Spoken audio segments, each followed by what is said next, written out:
Somaliland hay'adaha maxalliga ah kuwa internationalka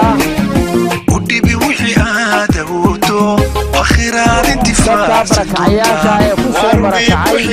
xoolahoodii dhamaadeen ee tiradooda la arkayo in degdeg loola soo gaadho wax asalkii muwaadinu ودي وحي هذا وتو